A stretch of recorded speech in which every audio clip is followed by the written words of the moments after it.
Just months ago, Europe stood shoulder to shoulder with Israel. Now, Germany is halting arms exports, France is threatening sanctions, and Spain just recognized Palestine. Is Europe losing patience with Israel? And why now?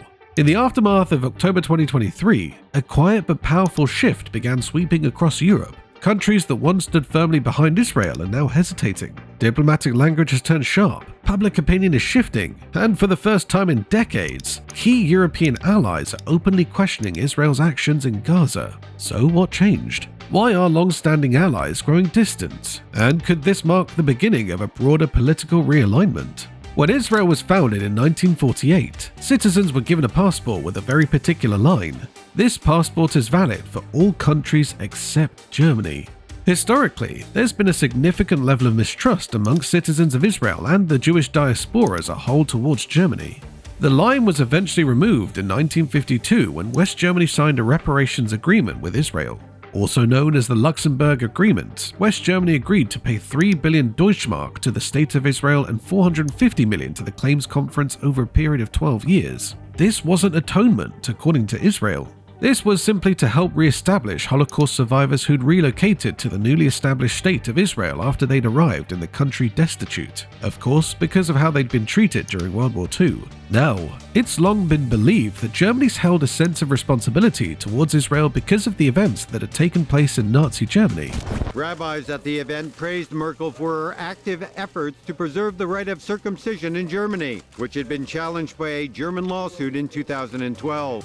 And that's probably why, on several occasions, German politicians like former Chancellor Angela Merkel have stated and restated that Israel's right to exist is a matter of national interest for Germany. According to the German Staatsräson, that is the reason of state, there is a deep-rooted moral political commitment by the German government to ensure the security and existence of the State of Israel. Chancellor Olaf Scholz reiterated this statement a few days after the Hamas-led October 7, 2023 attack on Germany. He visited Israel on the 17th of October, stating, "German history and our responsibility arising from the Holocaust make it our duty to stand up for the existence and the security of the State of Israel." Consequently, the government banned pro-Palestinian rallies in Berlin, Frankfurt, and other major German cities. But this was only one of the many ways Germany showed its commitment to Israel. In 2024, the federal government amended its law on citizenship to add questions about the right of the State of Israel to exist in the mandatory test to gain citizenship. The nation also abstained during a 2023 UN vote calling for the immediate ceasefire in Gaza, claiming that the motion had to first condemn the October 7th attack. Of course, Germany's commitment to Israel extended to military aid too. Reportedly, the federal government has authorized 94 million euros worth of arms exports to Israel in its right to defend itself against Hamas. And that right there has been Germany's answer to critics who claim that the country is infringing on the right to free speech for anyone who's against Israel's attack on Gaza. According to Tony Greenstein, in the wake of World War II, the German state's reacceptance into the international community was made contingent on a process of denazification. What the Israeli army is now doing in the Gaza Strip, I no longer understand, frankly, what its objective is.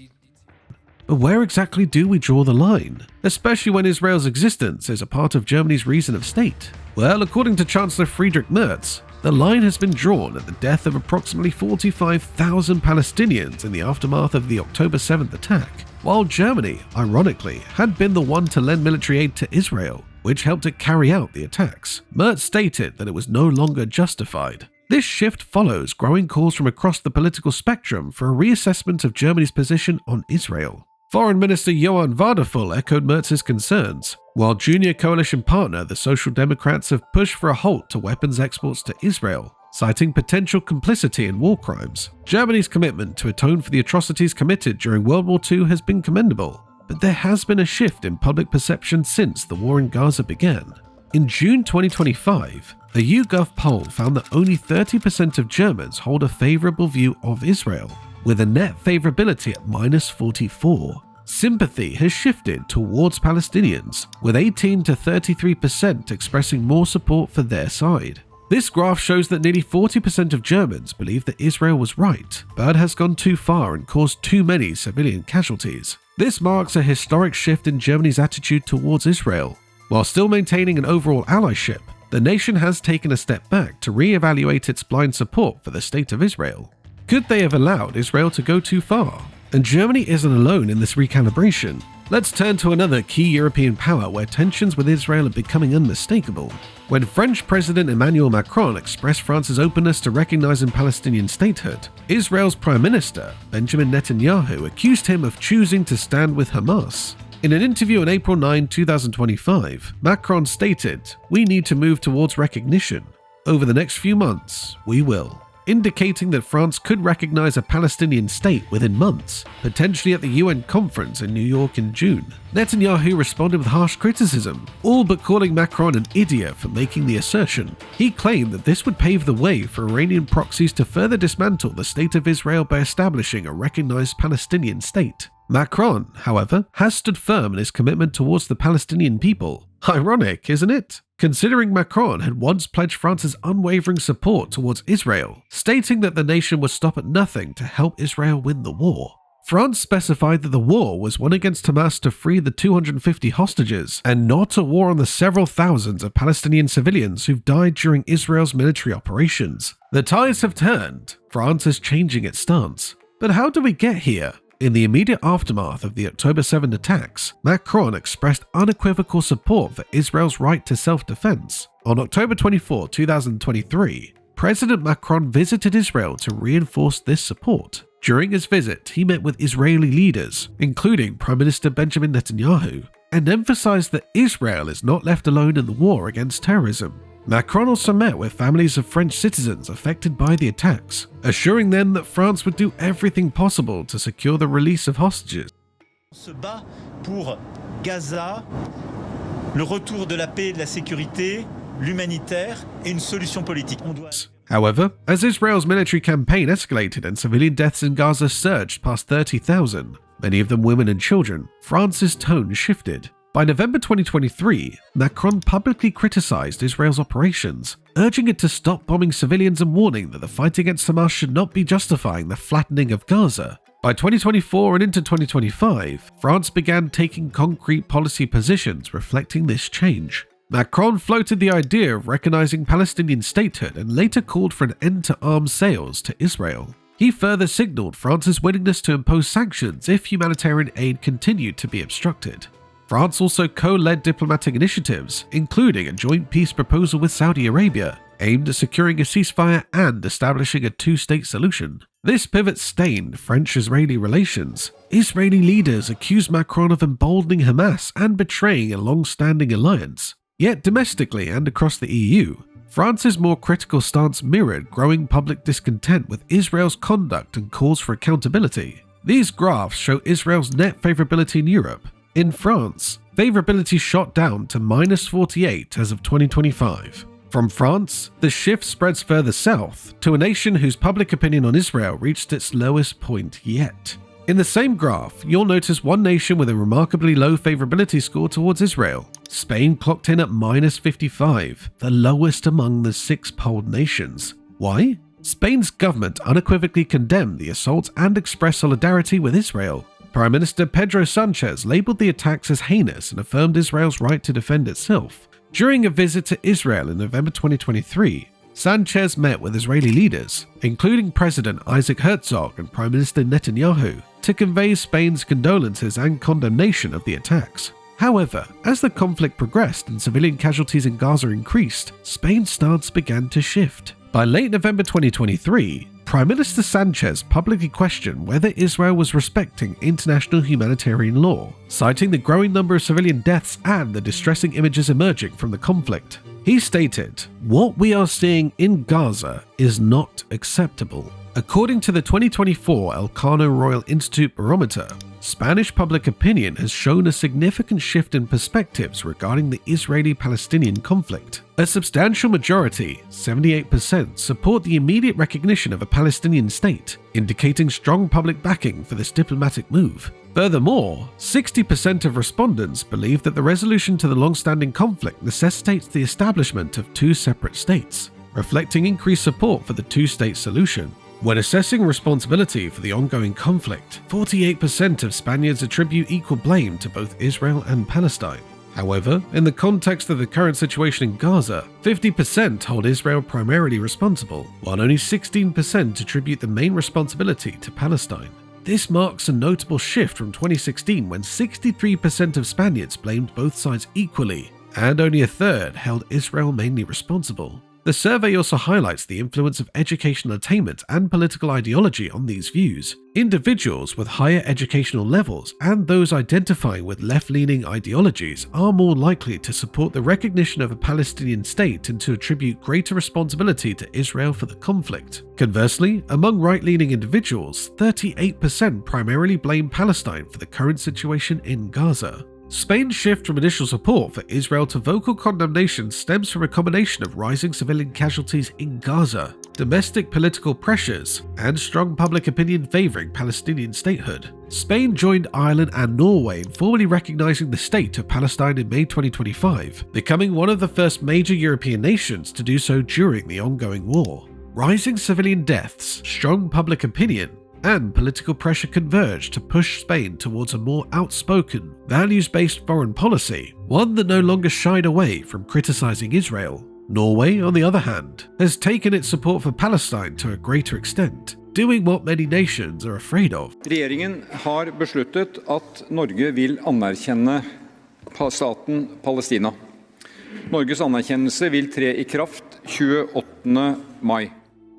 In May of 2024, Norway made a bold decision. Prime Minister Jonas Gahr Støre declared that the European nation would officially recognize the state of Palestine. This decision was rooted in Norway's long-standing commitment to a two-state solution as the only viable path to lasting peace between Israelis and Palestinians. Støre emphasized that Palestinians possess an inherent right to self-determination, and that recognizing their statehood is essential for achieving peace and security in the region.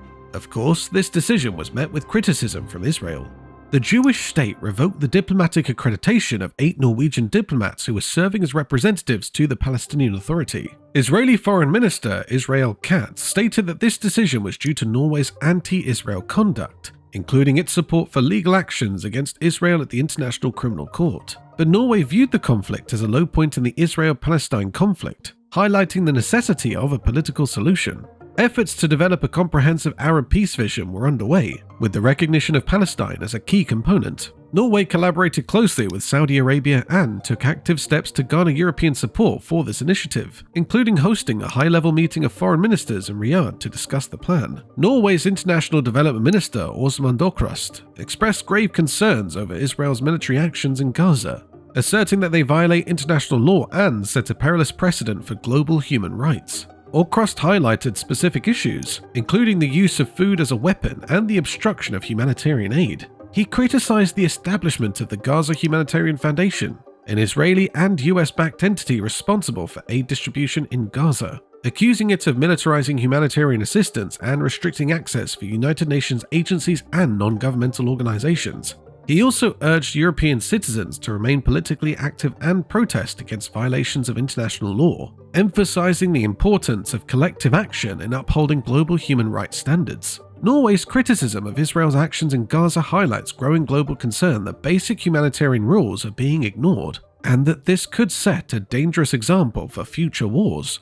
And then, of course, we have a nation that's always been firm in its support for Palestinians, a nation that believes its sovereignty is linked to the Palestinians having their own homeland. The Middle Eastern conflict hits a little too close to home for the people of Ireland. Supporting both the people and the cause, Ireland has maintained a long-standing alliance with Palestine. Ireland was consequently the first member of the European Union to back Palestine's admission into the United Nations General Assembly. There have been embassies in Ireland, there have been embassies in Palestine, and Ireland have always been vocal about its support for the establishment of a Palestinian state. Yes, Ireland unequivocally condemned the October 7, 2023. On the day of the attacks, Taoiseach Leo Varadkar described the events as appalling and stated that the Irish government condemns it unreservedly, emphasizing that there can be no excuse for targeting women, children, taking children and women, civilians, as hostage. The same was later said when Israel escalated its military operations in Gaza, targeting women and children, and contributing to the loss of thousands of civilian lives. Ireland joined Norway as one of the first European nations, alongside Spain, to recognize the state of Palestine in May 2024. Meanwhile, France, Belgium, Malta, and Luxembourg are considering the move. Sweden, however, had already recognized the State of Palestine in 2014. Formal diplomatic relations between Ireland and the State of Palestine were established on 29th of September 2024 through an exchange of diplomatic notes. In November 2024, the Irish government approved the appointment of Jalan Waba Abdelmajid as the Palestinian ambassador to Ireland. In doing so, Ireland gave Palestine a stage, which it was criticized for doing by Israeli media. However, Ireland's dedication to Palestine remains steadfast, probably because it draws parallels to what's going on today in the Middle East to what Ireland historically suffered. Comparisons between Ireland's history of colonization, occupation and conflict and the experiences of Palestinians under Israeli occupation. The Irish War of Independence, partition and the Troubles have made the Irish public particularly sympathetic to what they see as a parallel struggle for self-determination and national sovereignty. Consequently, Irish public opinion has long favoured the Palestinian cause. But nobody's going to silence Ireland. We know right from wrong. We value human rights. We respect international law. We expect international law to be applied consistently. We've been crystal clear in relation to the need for hostages. A January 2024 poll conducted by Ireland Thinks for the Irish Anti-Apartheid Campaign for Palestine revealed that 71% of Irish people believe Palestinians live under a system of apartheid imposed by Israel. Among government party supporters, 85% of Green Party, 71% of Fianna Fáil, and 56% of Fine Gael voters concurred.